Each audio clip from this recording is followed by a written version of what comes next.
guys, natali ko na, natapos na.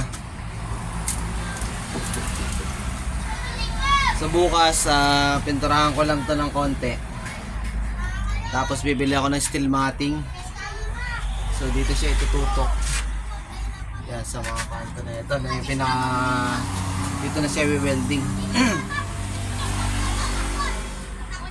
Tsaka dito sa baba na to, para bukas meron ng pagbabago sana.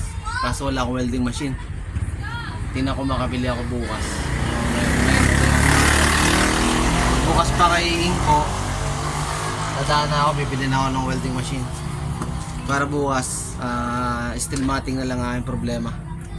So marami pa akong re-renovate dito sa aking tindahan kasi wala akong mga rack. Pag makikita mo, wala yung mga rack. So major project ko is yung available na rack ko dun sa tindahan dati, sa isang tindahan ko na sinarado. So dadalhin ko dito yung apat na rack na nabili ko. So nasa bahay pa, kaso kulang-kulang na ng tornilyo, pero madali naman yan, may bolts and nuts naman na malapit dito.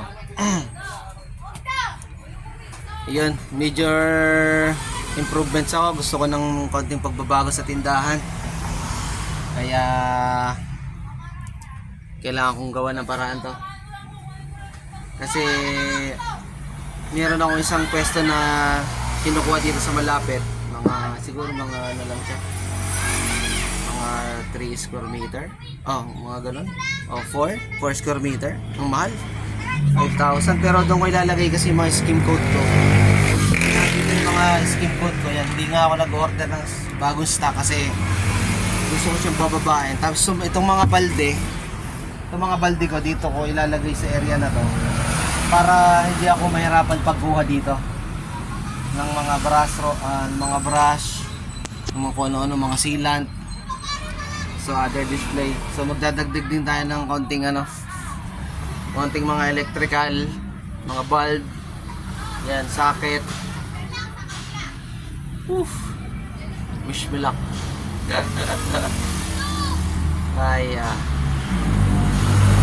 kasi tagal na mahina ng tindahan mga di man ako nalulugi, solo lang naman ako Kaso kung kukumpara ko yung benta ko in the previous years, masyadong mababa, kalahati yung drop niya. So kaya good thing naman dito sa business ko, kaya ko siyang patakbuhin mag-isa. Pero sabi nga, no man is an island. Mahirap talaga. At saka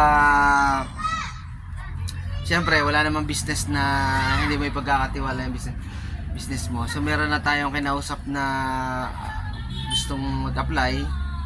So let's see kung ano. Ang hinahanap ko is magmamanager ng tindahan ko. So magmamanage talaga. So saka nakukuha ng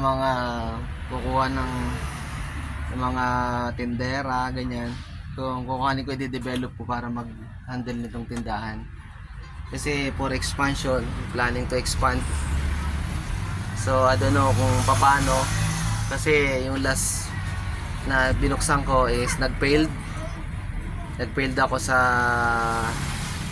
maraming bagay. So I accepted that failure. I don't care, I don't mind. Dito ako, laging babangon, ganun talaga, iti lang. Pero definitely masakit talaga siya, mahirap. Na-stress ako masyado doon kasi daming gamit ko. Halos nag-extend pa ako ng kalahating buwan para matanggal ko yung mga gamit ko. Pero dahil sa diskarte, yun, nagawa naman natin ng paraan, no? Kaya nagpahinga muna ako for almost one year na. Hindi muna ako nag-isip ng expansion. And then but this time pala, bigla na lang sumagi uli na ganon, kasi nakita ko yung stock ko napuno na. Yan, napuno na siya. So I need to expand na. But next year renew na ulit. So babaguhin ko na yung business registration ko. So into hardware. So mini hardware na tayo. Matagdag na tayo ng ilang mga gamit talaga ng hardware, no? Although in the future is this store is going to be like Wilcon or DIY store. So may awa ang Diyos, kaya natin to, laban lang. So ayun, paano guys, okay na muna yan sitwasyon sa labas.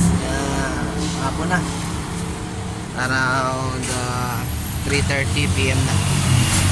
So maglipit ako maaga kasi punta ako sa Inco. Bibili ako titingin ako ng welding machine kasi yung supplier ko medyo pricey yung kanya welding machine. So I try to